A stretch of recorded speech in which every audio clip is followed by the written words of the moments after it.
পেহেলগাঁওতে গত 22 এপ্রিল যে নৃশংস হত্যালীলা চলেছিল সেই হামলার ঘটনা 97 দিনের মাথায় বদলা।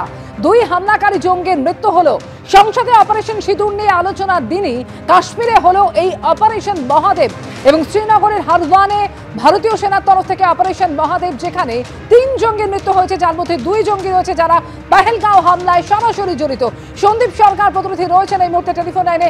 সন্দীপ, 3 জঙ্গির মৃত্যু, তার মধ্যে রয়েছে 2 জঙ্গি সুলেমান এবং ইয়াসির, যারা একেবারে সরাসরি পেহেলগাঁও হামলার জঙ্গি। অপারেশন তো এখনো জারি রয়েছে। অপারেশন এখনো জারি রয়েছে, তার কারণ হচ্ছে যে দাচি গ্রামে যেখানে এই ঘটনাটা ঘটেছে সেখানে 4 জন জঙ্গি লুকিয়ে থাকার ইনপুট এসেছিল জম্মু কাশ্মীর পুলিশ এবং সেনাবাহিনীর রাষ্ট্রীয় রাইফেলসের কাছে, এবং তারপরেই অপারেশন হয়।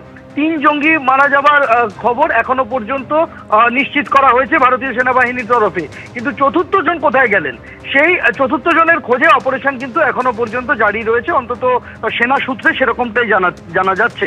আমরা যদি টাইম লাইনের দিকে নজর দিই, আজকে বেলা 12:37 নাগাদ প্রথম চিনার কর্পস, ভারতীয় সেনাবাহিনীর সেই চিনার কর্পসের তরফে এই তথ্য দেওয়া হয় যে অপারেশন মহাদেব সেটা চলছে এবং জঙ্গিদের সাথে গুলির লড়াই চলছে।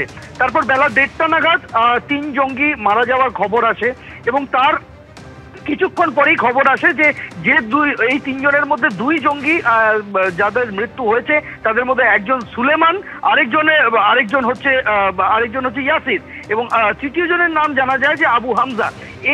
এই 3 জঙ্গির পরিচয় জানা যায় এবং এটাও জানা যায় যে এই সুলেমান এবং ইয়াসির তারা দুজন হচ্ছে মূল অভিযুক্ত। পেহেলগাঁওয়ের বৈসারান ভ্যালিতে যে হামলা হয়েছিল পর্যটকদের ওপরে, সেই হামলায় এরা একেবারে ফ্রন্ট লাইনে ছিল এবং এরা এই অপারেশনটা চালিয়েছিল। এর পরবর্তীতে ঘটনা প্রবাহ এগিয়েছে ভারতীয় সেনাবাহিনীর তরফে। প্রথমে দুপুরবেলা সাংবাদিক বৈঠকের কথা ছিল, তারপর সেটা পিছিয়ে বিকেলে করে দেওয়া হয়। তারপরে এখনো পর্যন্ত কিন্তু সেনাবাহিনীর তরফে সরকারিভাবে কোনো বিবৃতি আসেনি, শুধু এই অপারেশন মহাদেব এবং 3 জঙ্গির মৃত্যুর খবর এইটুকু ছাড়া এখনো পর্যন্ত এই অপারেশন জারি রয়েছে। যে জায়গাতে এই অপারেশন চলছে সেটা দুর্গম পাহাড়ি এলাকা, ফলে এই অপারেশন যেটা একদম ভোররাত থেকে শুরু হয়েছিল তা জারি রয়েছে। সময় লাগবে, সেনা সূত্রে আমরা যেটা জানতে পারছি যে রাতভর অপারেশন চলতে পারে সেই রকম সম্ভাবনার কথাও কিন্তু জানা যাচ্ছে।